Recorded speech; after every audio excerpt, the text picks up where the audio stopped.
इब्तदाई अलामात की बात की जाए तो सबसे पहले सांस का फूलना, खांसी का ज्यादा रहना, मुसलसल खांसी रहना और खांसी में खून आना, बगैर किसी वजह से वजन कम होना और सीने में दर्द रहना, ये इसकी इब्तदाई अलामात में से हैं।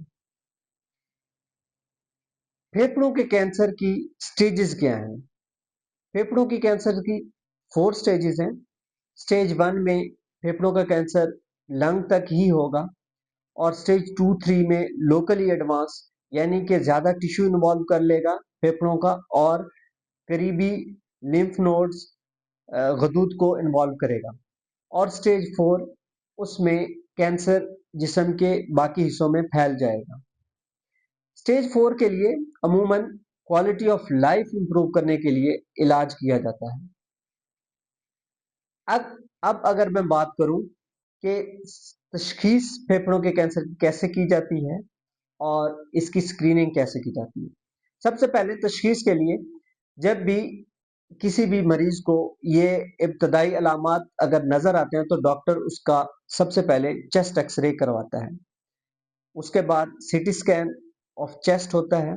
उसमें अगर उसको कोई सस्पिशियस मैस या लीजन मिले तो उसके लिए वो बायोप्सी एडवाइज करते हैं।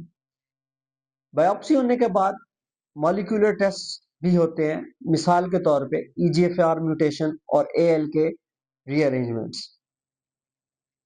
अब अगर मैं बात करूं कि आया ये इसकी स्क्रीनिंग कैसे होती है।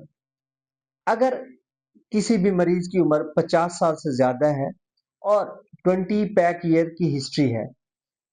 पैक ईयर क्या चीज है?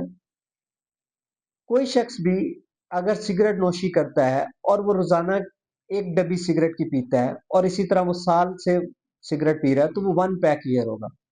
इसको अगर मैं दूसरी मिसाल से समझाऊं तो अगर एक शख्स है वो दिन में 2 डब्बियां सिगरेट की पीता है और इस तरह उसको पीते पीते 10 साल हो चुके हैं तो उसका वो 20 पैक ईयर है। स्क्रीनिंग के लिए लो डोज सीटी स्कैन किया जाता है। अब मैं बात करूंगा कि फेफड़ों के कैंसर के रिस्क फैक्टर्स क्या हैं। सबसे पहले सिगरेट स्मोकिंग, ये सबसे बड़ा और कॉमन रिस्क फैक्टर है कि ये प्रिवेंटेबल भी है। आप खुद सिगरेट नोशी से इज्तनाब भी कर सकते हैं, लेकिन सबसे ज्यादा कॉमन भी यही है। इसके साथ साथ पैसिव स्मोकिंग या सेकंड हैंड स्मोकिंग, कि अगर आप खुद सिगरेट नहीं पी रहे लेकिन आपके इर्द गिर्द लोग सिगरेट पीते हैं तो उस वक्त आप सेकंड हैंड स्मोकर कहलाएंगे या फिर पैसिव स्मोकिंग कहलाएंगे। इसके अलावा इंडस्ट्रियल एक्सपोजर जिसमें एस्बेस्टोस या रेडॉन गैस का एक्सपोजर या फिर कोई जेनेटिक हिस्ट्री है लंग कैंसर की तो वो लोग भी रिस्क पे हैं।